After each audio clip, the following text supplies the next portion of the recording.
Royal Enfield की पहले की सारी बाइक्स में जो दो तीन प्रॉब्लम्स थी उसे इस बाइक में पूरी तरह से ख़त्म कर दिया गया है, या यूं कहें तो ये प्रॉब्लम्स कुछ सेक्शन को बहुत ज़्यादा पसंद थी और कुछ को नहीं। तो चलिए जानते हैं कि ऐसी कौन सी प्रॉब्लम्स थी। Hello everyone, welcome to Decoding Motors. I am Anuj and I am here to assist you with the complete analysis of Hunter 350. But before starting this video, a very special thanks to Raghuram Auto Cares and Rakesh sir for giving me an opportunity to review such a mind-blowing bike.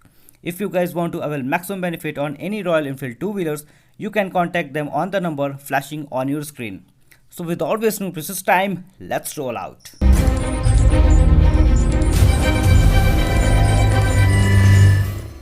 I am standing here in front of royal Enfield Hunter 350 जो कि दो variants में launch हुई है। First है metro और दूसरी है रेट्रो। आपके सामने है मेट्रो वेरिएंट जो कि टोटल 6 कलर ऑप्शंस के साथ आती हैं और इसकी एक शोरूम कीमत है 1,68,900 और ऑन रूट कीमत पड़ जाती है 2,01,255। और जो रेट्रो वेरिएंट है उसके साथ आपको दो कलर ऑप्शंस मिलता है और उस वेरिएंट की एक शोरूम कीमत है 1,49,900 और ऑन रूट कीमत पड़ जाती है आपको 1,80,265। और इसी प्राइस टैग के साथ हंटर सबसे अफोर्डेबल बाइक बन जाती है रॉयल एनफील्ड के बाइक लाइनअप में। यह है पहली चीज़ जो लोग हमेशा कंप्लेन किया करते थे, प्राइसिंग, और यहाँ पर कंपनी ने काफ़ी अच्छा काम किया है। So with this note let's start the review. Starting from the front, तो यहाँ हमें एक ब्लैक डॉट विंडस्क्रीन मिलता है जो कि एक्सेसरी का ही पार्ट है और इसके ठीक नीचे हमें एक राउंड शेप की हेडलाइट मिलती है जो कि हैलोजन है और साइड में एलईडीज इंडिकेटर्स लगा मिल रहा है, पर ये एक्सेसरी का ही पार्ट है। रेगुलर में आपको सेम शेप की बल्ब इंडिकेटर्स मिलती हैं। ये जो आप क्रोम देख रहे हैं इंडिकेटर्स पे, इसे आप रिप्लेस भी करा सकते हैं मैट ब्लैक वर्क के साथ। और फ्रंट फेंडर देखें तो यहाँ फाइबर यूज़ किया गया है जो कि बाइक की वेट को कंट्रोल करने के लिए किया गया है। और आप जानकर हैरान होंगे कि हंटर रॉयल एनफील्ड की सबसे लाइटेस्ट बाइक बन चुकी है। इससे भी लाइट है इसकी रेट्रो वेरिएंट जिसकी वेट सिर्फ 177 kg है और इसकी वेट है 181 kg। साइड से देखें तो यहाँ हमें 41 mm डाया फ्रंट सस्पेंशन मिलती है एंड सस्पेंशन ट्रेवल 130 mm है। टायर की बात करें तो यहाँ हमें 17 इंचेस अलॉय के साथ 110/70 सेक्शन के ट्यूबलेस टायर मिलते हैं, जहाँ पर 300 mm की डिस्क मिलती है with dual channel ABS। Alloys को काफ़ी खूबसूरत बनाया गया है एंड इस बाइक पर ये अलॉयज़ काफ़ी सूट भी कर रही हैं। सस्पेंशंस के दोनों साइड आपको रिफ्लेक्टर्स देखने के लिए मिल जाएगा। इंजन जो कि सेम इंजन है जो हमें क्लासिक 350 और मिटियोर में मिलता है, पर यहाँ इंजन की मैपिंग और ट्यूनिंग अलग तरह से की गई है जो मेरे ख्याल से ज़्यादा रिस्पॉन्सिव होगी। और कैपेसिटी की बात करें तो यहाँ हमें 349.34 सीसी का single cylinder 4 stroke SOHC engine मिलता है जो कि प्रोड्यूस करता है 20.4 PS का पावर एट 6100 RPM और 27 Nm का टॉर्क मिलता है एट 4000 RPM। इंजन को पूरा ब्लैकआउट रखा गया है जिससे हर एक कलर ऑप्शंस के साथ बाइक काफ़ी स्टाइलिश लगती है। इस साइड में हमें इंजन गार्ड और क्रैश गार्ड ऑप्शनल मिलता है, मीन्स आपको एज अ एक्सेसरी ऑप्ट करना होगा। ये दोनों मेटल्स का ही मिलता है जो कि काफ़ी स्ट्रॉन्ग लगता है देखने में। और नीचे में रबर कोटेड फुट पैग मिलता है और ये ब्रेक पैडल्स पर स्पाइक देख पा रहे होंगे आप, जो आपके ब्रेकिंग को इफेक्टिव बनाएगी। यहाँ किक का ऑप्शन नहीं दिया गया है। राइडिंग पोस्चर थोड़ा सा रियर सेट मिलेगा आपको जो मुझे काफ़ी बेहतरीन लगा। इस बाइक पर जब आप बैठेंगे तो एक काफ़ी कमांडिंग पोजीशन मिलेगी आपको। साइड पैनल्स देखें तो यहाँ पर फाइबर यूज़ किया गया है जहाँ पर हंटर की बैजिंग मिलती है। इस बाइक में बहुत सी जगह पर आपको फाइबर मिलेगा, बट इट डजंट मीन कि कंपनी ने क्वालिटी में कोई कॉम्प्रोमाइज़ किया है। इसका सिर्फ एक मोटिव है, वो है इस बाइक को लाइट वेट रखना और उन लोगों तक बाइक को पहुँचाना जो कि रॉयल एनफील्ड की बाइक को हैवी वेट होने की वजह से नहीं लेते थे। और बाइक के लाइट वेट होने से आपको दो जगह और इम्प्रूवमेंट मिलेगा। पहला है माइलेज एंड दूसरा है परफॉर्मेंस। एंड माइलेज में मेजर चेंज तो नहीं, लेकिन हाँ आपको परफॉर्मेंस में क्लासिक एंड मिटियोर से ज़्यादा अच्छा परफॉर्म करती दिखेगी ये बाइक। बाइक के लुक को जो सबसे ज़्यादा अपीलिंग बना रही है वो है इसकी एग्जॉस्ट पाइप। काफ़ी शॉर्ट एंड सिंपल है पर लुक वाइज बहुत ही शानदार लग रही है। छोटी एग्जॉस्ट रखने के पीछे lower centre of gravity and lean angle को बेहतर रखने के लिए किया गया है।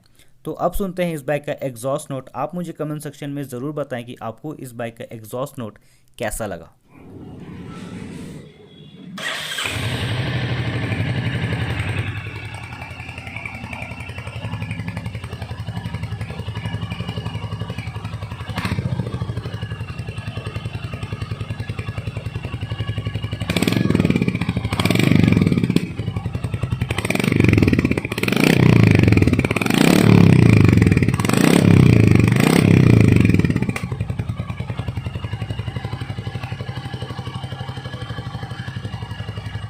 और बाइक की व्हील बेस को शॉर्ट रखा गया है, जिससे ये बाइक इंडियन रोड्स में फ्लिकेबल एंड अजाइल बनेगी।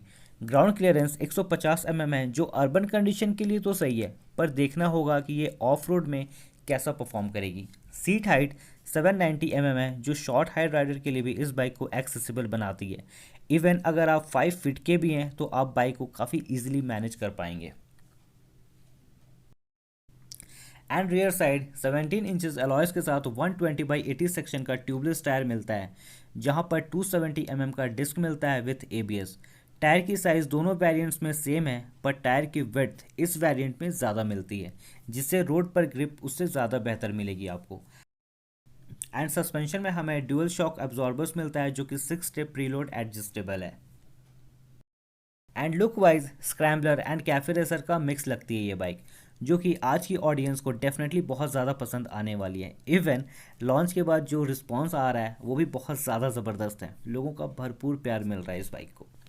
और साइडवेज आप देखो तो ओपन चेन यूनिट रखा गया है, जिससे चेन के मेंटेनेंस पर आपको थोड़ा सा ज़्यादा ध्यान देना होगा। इसी के साथ सारी गार्ड भी मिलता है आपको यहाँ पर।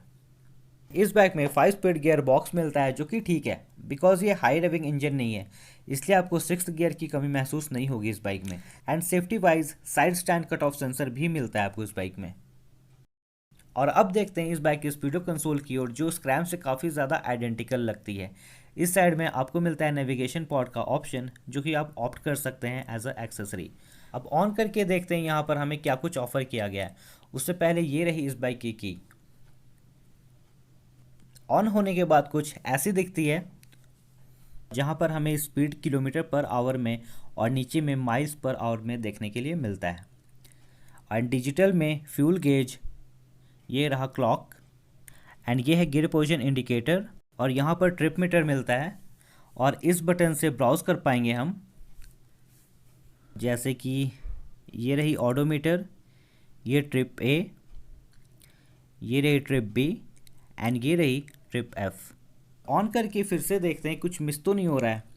ये देखिए service reminder, oil change, eco mode जैसे कुछ बेहतरीन इन्फोज भी मिल जाते हैं यहाँ पर हमें। नीचे में सारे टेलटेल लाइट्स जैसे कि neutral, ABS, battery status, engine malfunction, pass और हाई बीम भी मिल जाता है।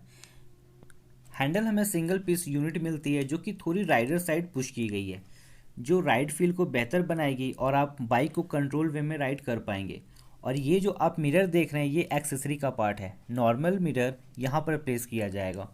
हैंडल पर रबराइज्ड ग्रिप मिलती है, एंड क्लच लीवर भी लाइट है, पर बहुत ज़्यादा भी लाइट नहीं है। ये रही आई बटन, ये हेडलैम्प का कंट्रोल, नीचे में इंडिकेटर का कंट्रोल, एंड ये रही हॉर्न।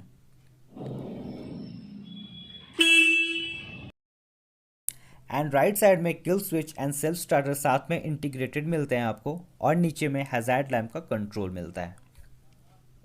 फ्यूल टैंक काफ़ी सिंपल एंड सोबर लगती है। यहाँ 3 कलर को यूज़ किया गया है, matte white, matte blue and sky blue की एक स्ट्रिप, जो अच्छी लगती है देखने में। कैपेसिटी वाइज हमें 13 लीटर की कैपेसिटी प्रोवाइड की गई है। माइलेज आप 33 to 35 आराम से निकाल लोगे, मीन्स 1 गो में आप 420 to 430 किलोमीटर बिल्कुल आराम से अचीव कर लेंगे। यहाँ रॉयल एनफील्ड की बैच और एक साइड में रॉयल और दूसरे साइड एनफील्ड लिखा हुआ मिलता है आपको। एंड फ्यूल टैंक को आप कंपेयर करें दूसरे रॉयल एनफील्ड की बाइक से, तो ज़्यादा नैरो की गई है इस फ्यूल टैंक को, जो शॉर्ट राइडर के लिए और भी ज़्यादा एक्सेसिबल बनाती है इस बाइक को। लुक वाइज बहुत ही प्यारी लग रही है दोस्तों ये बाइक। अगर विंड स्क्रीन और बैक रेस्ट रिमूव कर दी जाए तो और भी ज़्यादा माचो लुक में आ जाएगी ये बाइक। हाईवेज पर अगर आप इस बाइक को ज़्यादा लेकर नहीं जाने वाले तो इन एक्सेसरीज़ को आप अवॉइड ही करें दोस्तों। सीट्स देखें तो बहुत लंबी सीट्स नहीं है, पर 2 लोगों के लिए इनफ है। लेकिन आपको यहाँ पर कंफर्ट में कोई प्रॉब्लम नहीं मिलेगा, चाहे वो राइडर साइड हो या फिर पिलियन साइड, दोनों के लिए कुशनिंग काफ़ी बेहतर है। पिलियन साइड देखिए कोई भी अनइवन बम्प नहीं दिया गया है, बिल्कुल पैरेलल सीट है, और राइडर के लिए भी सीट को काफ़ी कंफर्टेबल बनाया गया है। अगर आप एक्सेसरी ऑप्ट नहीं करते हैं तो भी यहाँ पर आपको स्प्लिट ग्रैब बार मिलती है, और एक्सेसरी में एडिशनल ये बैक रेस्ट मिल जाता है। एंड इस वेरिएंट में बैक लाइट LED में मिलती है, एंड ये इंडिकेटर्स एक्सेसरी का पार्ट है। विदाउट एक्सेसरी ये इंडिकेटर्स बल्ब में दी गई हैं, और नंबर प्लेट के लिए जो लाइट मिलती है वो LEDs हैं। और अब बात करते हैं कंक्लूजन की। इस बाइक का डायरेक्ट कंपटीशन टीवीएस रॉनिन से है, जो मेरे ख्याल से ज़्यादा वैल्यू प्रोवाइड कर रही है आपको। इवन वहाँ फीचर्स भी थोड़ा ज़्यादा मिलता है एज़ कम्पेयर टू हंटर। पर अगर आप रॉयल इनफील्ड के फ़ैन हैं तो आप डिसअपॉइंट नहीं होंगे दोस्तों, बिकॉज कंपनी ने बहुत ही बढ़िया काम किया है इस बार। यहाँ आपको टॉर्क रॉनिन से ज़्यादा मिलता है। So guys, choose wisely and I highly recommend कि आप दोनों बाइक का टेस्ट ड्राइव ज़रूर लें ताकि आप डिफरेंस को खुद महसूस कर पाएँ। And before ending this video I wish happy independence day to all of you and मिलते हैं नेक्स्ट वीडियो में। अंटिल देन, जय हिंद, जय भारत।